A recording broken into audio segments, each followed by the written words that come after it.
Então, seguindo aqui, nós já mapeamos dois campos, o campo ID, né, que inclusive aqui eu acabei escrevendo ele errado, e o campo nome. O ID vai chamar ID underline dentista, isso no campo da minha tabela, e o nome, que vai estar aqui dentro da estrutura nome, vai chamar nome underline dentista.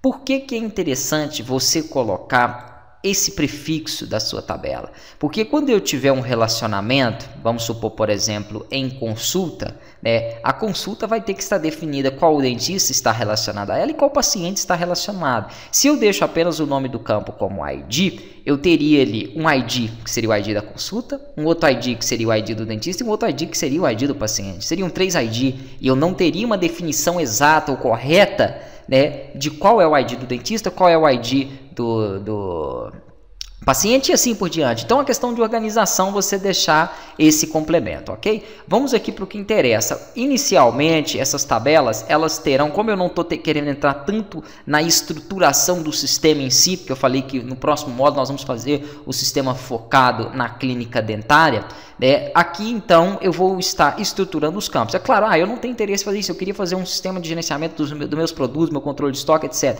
Ok, cria a sua tabela com o nome de produtos e vai colocando os campos na qual você deseja. Aqui, então, claro que se você não tiver conhecimento nenhum, acompanhe da forma que eu estou mostrando e depois, quando você tiver aprendido, adapta para a sua necessidade, né? Aqui, então, vamos lá.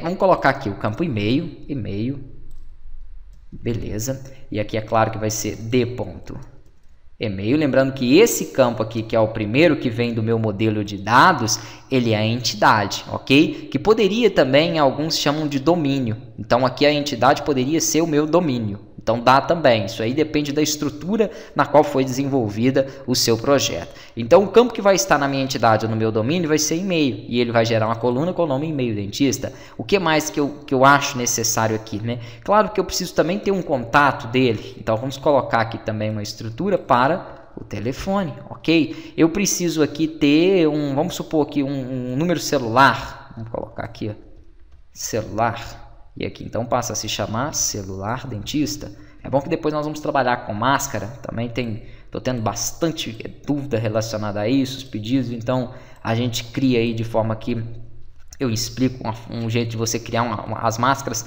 adaptadas e personalizadas para telefone, CPF, entre outros tipos de recursos.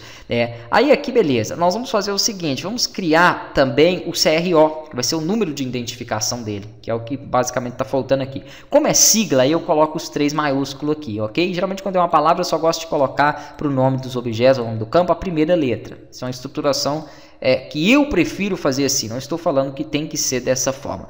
Aqui, ó, é até inútil eu colocar CRO dentista. O CRO, ele é um número específico para o dentista, não vai ter o CRO do paciente, né? Se fosse, por exemplo, um CPF, eu poderia ter esse CPF para outras finalidades aqui dentro do meu projeto. Então, seria interessante eu colocar o restante, ok? Nesse caso, não precisa, ele é um campo exclusivo para a tabela do dentista. Então, posso deixar somente CRO. Bacana. Vamos supor que esses serão os campos em que eu vou estar utilizando para o dentista, né? Claro que se depois eu precisar de acrescentar um outro, primeiramente eu vou adicionar ele na minha entidade, depois vou vir aqui e adicionar a propriedade a ele, porque somente o que tiver no mapeamento será passado para o contexto e será criado no banco de dados, tá bom?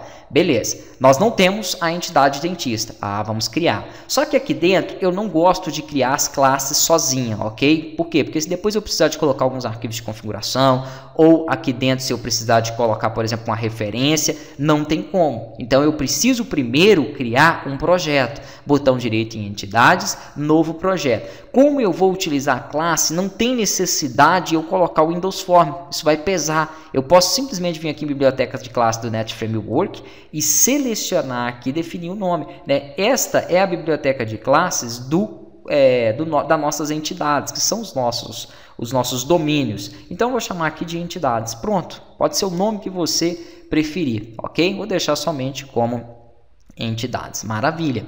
Aqui dentro, então, nós vamos precisar de classes. Ele já cria a class 1 por padrão, assim como foi feito aqui, ó, quando eu criei esse projeto dos controllers. Inclusive aqui acima eu nem usei essa class 1, tá joia? Pode excluir se você quiser. Aqui nas entidades eu vou precisar das classes que serão as minhas tabelas. Então, para não ter que apagar ela e criar outro nome, eu posso vir com o botão direito no class 1 das entidades, cuidado aí para não se confundir, e criar aqui ó, a classe dentista, ou a entidade, ou o domínio dentista. Maravilha. Ele quer saber se eu quero mudar as referências, porque eu mudei o nome, quero mudar, então eu clico em sim. Maravilha. Eu já tenho criado a minha classe dentista. O que falta aqui agora é só definir quais são os campos desta classe, que serão esses campos que eu coloquei aqui, ó, ID, nome, e-mail, e na próxima aula, então, nós vamos estar estruturando, né, e inserindo essas informações.